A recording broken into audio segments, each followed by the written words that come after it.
Welcome to this Frontiers Web Extra. This week on our show, we're dealing with a very sensitive topic, the subject of child sexual abuse. And this was taken up at the Rural Providers Conference last year, which was held at Alaska Pacific University. And one of the keynote speakers was Elsie Boudreau, and she joins us now. On our show, we had just a short amount of time to talk, and so I wanted to follow up on some of the things because I know our viewers are very interested in what you have to say. So thank you for being with us. Elsie, one of the things, that people know about you is that you were one of the first to sue the Catholic Church in Alaska and Father James Poole for clergy abuse that you suffered as a child starting at the age of 10 going on until you were 19. But they don't know that you have also helped in another lawsuit interviewing 300 people that were survivors of clergy abuse in Alaska. And so I wanted to go back to that, to talk to 300 people who have been victimized by Catholic clergy. You must have just this tremendous body of knowledge. First of all, I just want to acknowledge the fact that there are 300 individuals that are related to us in Alaska out there that have spoken their truth.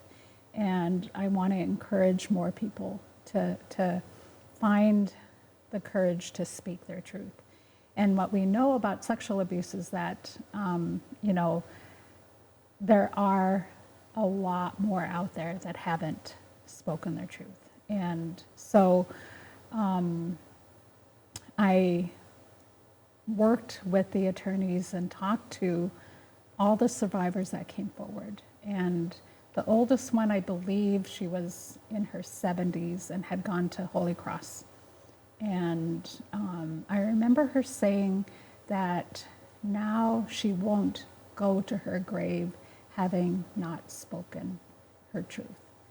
And so, when you think about sexual abuse, it's such a, it's so, it captures people in their spirit, and people are like imprisoned in their own body. Well, I noticed during your presentation, you said it was spiritual abuse. Yes. And that's why, I think about this, and I think the work, even just talking to people in that space, is spiritual. And when people share from that place, that the part of them that they hold, maybe in shame or, blaming themselves, it's such an honor. And I remember, talking to individuals and people saying to me, you're like my best friend I never knew I had, and people being so thankful. I know it's hard when you're talking about the, sexual abuse and you're facing that. But one thing I know for sure is people have to go through that pain. And if people go around it, it comes out in lots of different ways. And I think we see that, reality throughout the state, that there's the high rates of suicide, alcoholism, child sexual abuse, domestic violence, and I really believe that our history as Alaskans and as Alaska Native people, it needs to be rewritten to include this piece. Well, it's like if you connect the dots, it seems like child sexual abuse is a link to a lot of the suicides, the family violence. Yes. And when you talk to the 300 survivors, were you able to link that? Could you see the links to these problems? It's almost like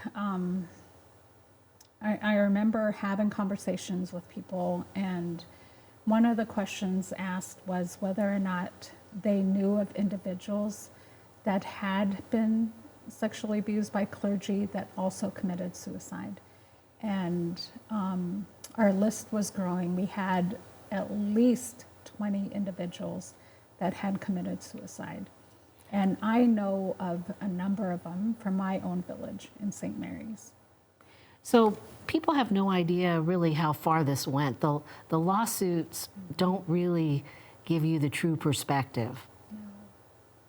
I think there's a lot of people out there that are still, dealing with the grip. It still has a grip on them, and I really believe that it's one thing to talk about it, but we also need to move to action and know that. My friend Gretchen always says that healing is possible, and it's almost like we have to do that collectively. Now, Gretchen is? My friend Gretchen is a doctor. She's a PhD and a trauma expert, and she's written a book called Healing Through Trauma. And she was, I've met her, I've known her since 2011 and has been a really big support in my process of healing. So one of the things when we were following you at the Rural Providers Conference, and especially in your workshop, there were only 2 men in that room. One was your husband, and another one was an elder who spoke about dysfunction in his family, but only women were there to talk about sexual abuse. Well, I think that, that's true for a lot of people. I think men have a hard time talking about this. And however, when I worked with the attorneys and talked to the survivors in Alaska, a lot of them were men, and there's a big fear out there that for men that if they were sexually abused, that it means that they're gay, or there's a lot of fear, and that's the nature of sexual abuse for both boys and girls. It's very, very, very complicated, and especially when people have been abused by somebody that they love or thought loved them or are there to protect them and don't. It's such a, it's so confusing because, as human beings, we're all sexual beings. And, when we do, when we teach people to talk to children about sexual abuse, we don't say good touch or bad touch. We talk about safe and unsafe touch. And so, because what we've learned is that, when we say good or bad touch, if the abuse that they experienced felt good, then it really puts the blame on the victim, if you can see what how that correlates. So, and what I want to say to people is that children are vulnerable. All children are vulnerable, and I had to, in my own learning, I had to accept that, and because the attention you receive from the perpetrator, as in this case Father Poole, a lot of it is positive. Yeah. So it's all mixed up. Yes, very. It was very, very confusing, and how I could think, because he was paying attention to me in that way, that I must be special, or I'm, and it just gets really, really, it's hard to separate the abuse from the aspects of, what I needed as a child. Like my needs to be loved, to be valued, to be validated are valid, just like any other child. The need to feel important and special and loved, those are valid. All children need that. And if they don't have that, perhaps they're more vulnerable to a perpetrator. Yes. Before we go here, I do want to ask you about Grandma Rita, Grandma Rita Blumenstein, who we sort of feature in the program. You said that you went to her before you decided to go public. with your abuse. Why did you turn to Grandma Rita? Well, it's, I wanted to ask her permission. And But why her? Why do we need to ask permission? well, she's an elder, she's a respected elder, and I had the privilege of working with her doing talking circles. So, I mean, she's an elder, she's a healer, and I wanted to get permission from an elder, from her, to see if it was okay to start talking about sexual abuse in my story publicly. And That was 2005, about that time. 2004, 2005, yes. And she said, yes, it is time. We need to talk about these things. So do you find that having support from elders helps you talk to people about this? Yes. How so? Because,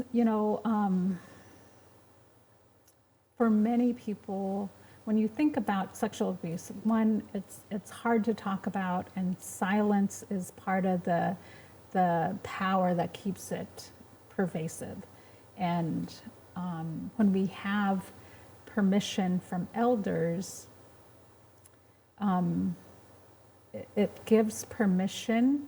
It takes away the power of the sexual abuse, and it gives those that have been harmed permission to move to a different place, to move to a realization that maybe I wasn't to blame, maybe it wasn't my fault, maybe, so I think, there was another film that was done where we talked to a lot of elders from throughout the state and had elders give permission for people to start talking about this, because I think it speaks to the fact that, and our ancestors and our elders are so wise. They, talk about how our minds are powerful, and when things are bothering us, if we don't talk about them, then they start to fester and we get sick.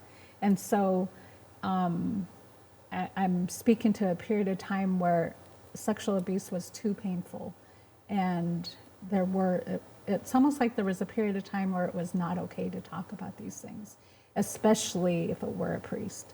And now having the elders give permission to say it's okay to talk about these things gives the permission for healing. Well, thank you very much, Elsie Boudreau, for sharing some of your experiences with us. Thank you. Thank you for the opportunity.